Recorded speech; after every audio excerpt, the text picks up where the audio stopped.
Bueno, vamos con la información. ¿Qué pasa con los chicos que van a volver a clases? Principalmente los de tercero de la media, que ya aclaró la gente del ministerio, es para socializar, no precisamente para rendir ni dar clases. ¿Cómo se está preparando el sector privado al respecto? Los detalles tiene Evelyn. ¿Qué tal? ¿Cómo te va? Muy buenas noches, bienvenida. ¿Cómo estás, Carlos, compañeros y televidentes? Es así, ya tenemos novedades con respecto a este tema. Sabemos que por decreto presidencial, oficialmente desde el 2 de noviembre, los alumnos del tercero de la media pueden retomar sus actividades escolares. Esto no es obligatorio a tener en cuenta, así que las evaluaciones también no se estarán llevando a cabo de manera presencial, sino que seguirá de manera virtual. Hablamos con el representante de los colegios privados, el señor Luis Ramírez, y nos estuvo explicando un poco el panorama, cómo viene la mano por el lado del protocolo sanitario, de las actividades tradicionales, hablando de estos chicos que culminan 12 años de formación académica y por supuesto los actos que ya son algo normal. Escuchemos lo que nos decía. Para cerrar un ciclo de 12 años de permanencia en la escuela que están terminando los chicos. Entonces tiene un componente más social y un componente más afectivo. No es para hacer nada académico, sino para cerrar un proceso social, un proceso de fin de etapa. Y en ese sentido los protocolos son los protocolos que conocemos todos, ¿verdad? De protocolos de lavado de manos, de uso de mascarillas, el distanciamiento, las actividades preferentemente en grandes espacios o de ser posible al aire libre, o donde haya mucha circulación. Es decir, yo creo que ese es el protocolo que vamos a seguir y el que estamos incorporando también como una medida de aprendizaje para prever dificultades o para ver qué tenemos que mejorar de cara ya sí al año que viene, donde tenemos que tener un ensayo más ordenado de una vuelta más inteligente a clase, ¿verdad? El tema de la asistencia, ¿será obligatorio, por así decirlo, para todos los estudiantes o queda a criterio de cada familia enviar o no al chico? No, en eso fuimos también todos muy claros, incluido el ministerio. Esto es opcional, es optativo. Y ahí hay que decir que los padres de los adolescentes, en general, hay un acuerdo por volver, salvo algunas excepciones como toda regla, ¿no? Y es al revés, los más pequeñitos todavía en las encuestas que hicimos son más reticentes a volver, ¿verdad? Pero en todos los casos, en los adolescentes hay voluntad también de las familias de que vuelvan, siempre cuidando todos estos esquemas y cuidando, teniendo un protocolo bien estricto. También hay que reconocer que al ser solo de un sector, porque este es el otro problema, movilizar en la ciudad un torrente muy grande de movilidad de alumnos y de personas, eso también hay que reconocer que no va a ser así porque no todas las escuelas han optado definitivamente por este protocolo de vuelta. No solamente es libre para las familias, sino que también libre para colegios. Y hay colegios que han optado por no tener este cierre. Hay que hablar también de números, compañeros televidentes, porque alrededor de 600 son los colegios privados y más de 1000 los subvencionados en el país. Una importante cantidad dice que sí está a favor y enviará a su hijo a la institución. Otros, alrededor del 50%, dicen que no. Es importante destacar también que los que sí van a participar de estas actividades escolares y extraescolares, ya hablando de graduación, entrega de título, deben de contar con un permiso firmado por sus padres o tutores. Escuchemos lo que decía en una segunda nota con Luis Ramírez. Las escuelas privadas son 600 y en general con las subvencionadas son más o menos 1500 escuelas. Y yo creo que estamos en un 50%, ¿verdad? No estamos hablando de un número tampoco muy grande de colegios que van a volver. Yo creo que sí, los privados, ahí podemos hablar de un 50-60% de escuelas que van a optar por volver. Pero en general, muchas escuelas tampoco tienen las condiciones. ¿En qué sentido? Que este año ya fueron colegios que cerraron sus puertas y volver a instalar todo por 2 semanas tampoco se justificaba, ¿verdad? Esa es una de las ideas también, ver incluso con el ministerio que pueda tener visita permanente a las instituciones para verificar, controlar, no en el ánimo de controlar, sino de aprender y decir, miren, acá la distancia tiene que ser así, en un lugar tienen que estar tantos, este es el número, esta es la disposición, tantos lavamanos, todo eso estamos pensando y tenemos que tener yo decía ahora ya este año, una disposición para que no llegue en marzo y ahí recién empecemos a entender, ahí recién empecemos a aprender y van a pasar otra vez 3 meses del año que viene y ahí recién vamos a estar adaptados. No, esta es la oportunidad de entender cómo tiene que ser el protocolo para que en febrero del 21 ya podamos estar de nuevo arrancando una semipresencialidad. Esto también hay que decirlo. No puede ser una presencialidad igual a antes de esta pandemia.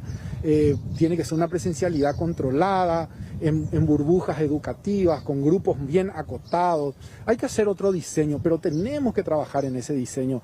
La solución ante esto, que el COVID todavía se va a quedar mucho tiempo, no puede ser quedémonos en casa.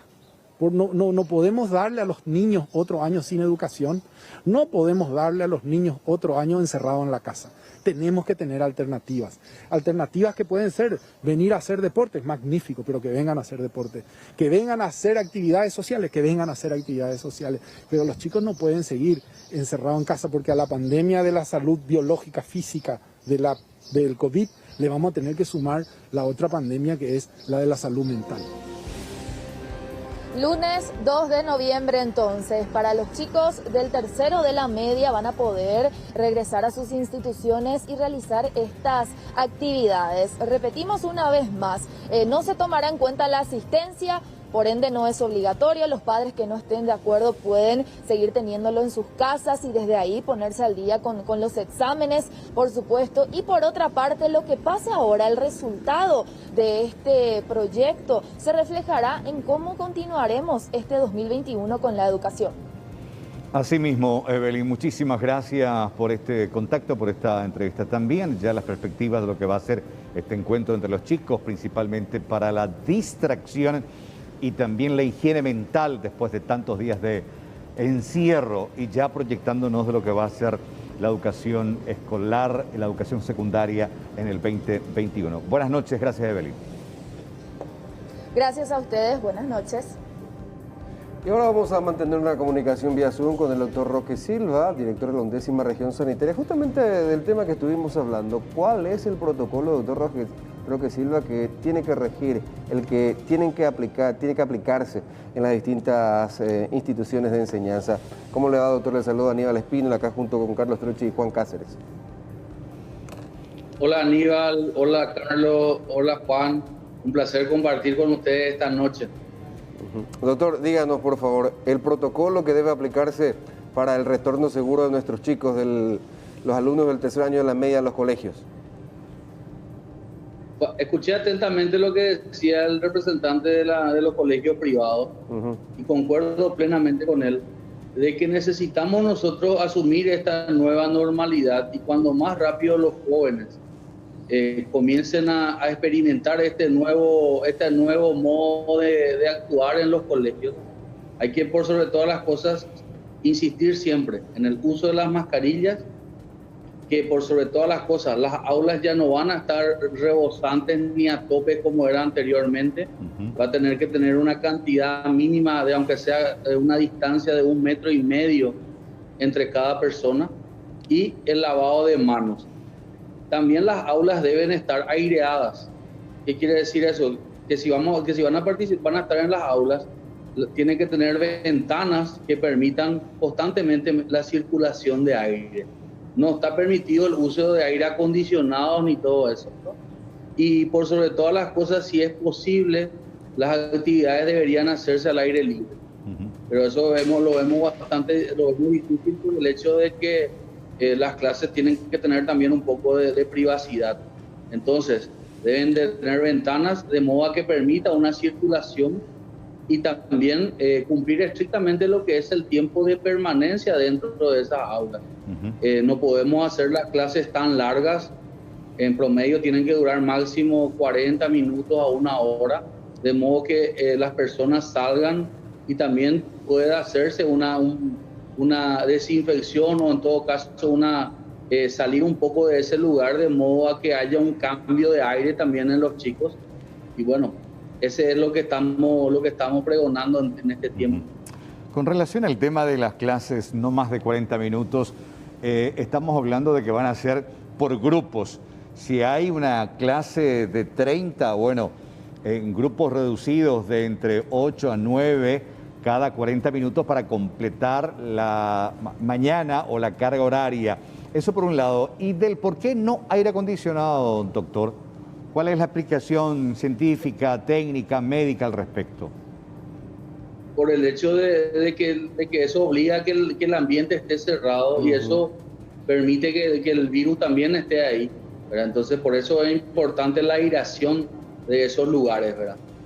Por eso es fundamental. Prácticamente no se está pregonando el uso de aire. Si se puede hacer, que se haga en ambientes, vamos a decirle, naturales prácticamente, pero utilizando las ventanas. Doctor, algunos pediatras están señalando en este momento que esa decisión de habilitar las clases para el tercer año es una decisión poco inteligente en cuanto a lo epidemiológico, en el sentido de que es un riesgo innecesario. ¿Se coincide con esto o en todo caso, en qué nivel o en qué momento se va a transformar en un riesgo innecesario realmente? Básicamente, estos 15 días que se habilita, 15, 22 días que se va a habilitar, nos va a permitir a ver cómo es el desenvolvimiento y qué cosas necesitamos corregir de ese protocolo. En Central y Capital, la situación epidemiológica hace 6 a 8 semanas es la misma. Nosotros seguimos con números altos pero estables, y entonces es por eso que necesitamos asumir esto, porque como decía claramente el que me antecedió en la entrevista, decía, el COVID vino para quedarse. Entonces nosotros tenemos que salir a enfrentarlo con responsabilidad y respeto, cumpliendo todo lo que está establecido en el protocolo. Ahora, doctor, con este nuevo sistema de retorno de los chicos, va a ir terminando aquello de las aulas superpobladas, que pedagógicamente ya era, por supuesto, era inaplicable, y ahora mucho menos con este nuevo modo de vivir. Así mismo es. Yo creo que esto va a venir a cambiar mucho de las cosas, como hablamos siempre, de las cosas que sabíamos que estaban mal, igual lo hacíamos. Y uno de ellos es el tema de las aulas, ¿verdad? Chicos que están ahí, chicos que se iban enfermos a las clases, chicos que bueno, todo eso cambió ahora con esta nueva modalidad, y es así que tenemos que asumir esto, ¿verdad? Ya no podemos tener aulas rebosantes, necesitamos que los chicos como mínimo estén a 1,5 metros de distancia y por sobre todas las cosas no tengan ningún síntoma respiratorio, porque hay que entender de que en los jóvenes el COVID se manifiesta de una forma asintomática o tiene síntomas leves. Ese mismo protocolo para ingreso a lugares públicos también se va a realizar en las escuelas, me refiero al lavado de las manos, la toma de temperatura, el alcohol en las manos, todo un protocolo que hoy ya estamos acostumbrados nosotros los adultos a realizar, porque estamos permanentemente en la calle, entrando y saliendo a lugares. Así mismo es, Carlos. Ese mismo protocolo que venimos hablando hace un tiempo debe aplicarse en estas instituciones, ¿verdad? Es por eso que nosotros vamos a estar monitorizando de cerca esta actividad durante estas 2 o 3 semanas que se van a hacer con todos los equipos de promoción de cada distrito, de modo a que se cumpla el protocolo y que si se tiene que corregir algo se corrija, con el fin de que en el 2021 ir viendo cómo se haría de forma gradual esa presencia de los chicos en las instituciones. Doctor, ¿el Departamento Central cómo se encuentra en este momento en cuanto a números? Veíamos que en el Hospital Nacional de Itagua, por ejemplo, tenemos un 100% de ocupación de camas. Realmente los números que Central está teniendo son altos siempre en el número de contagios.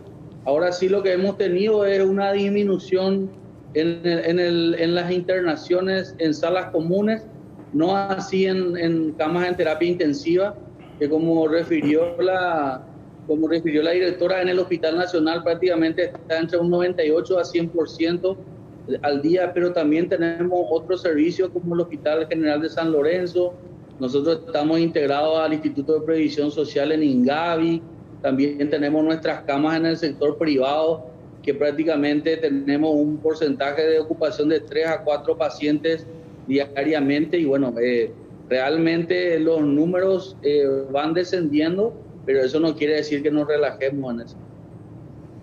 Bueno, doctor Roque Silva, le agradecemos su tiempo, siempre muy amable con el Sistema Nacional de Televisión. Muchísimas gracias y por sobre todas las cosas a no bajar la guardia. Sí, señor. La cuarentena no terminó y es hora también que estos chicos, estos jóvenes, tomen con responsabilidad este protocolo. Les va a servir muchísimo aplicarlo en las instituciones y también en las calles por donde circulan. Sí, señor. Que tenga buen resto de jornada, doctor. Muy amable.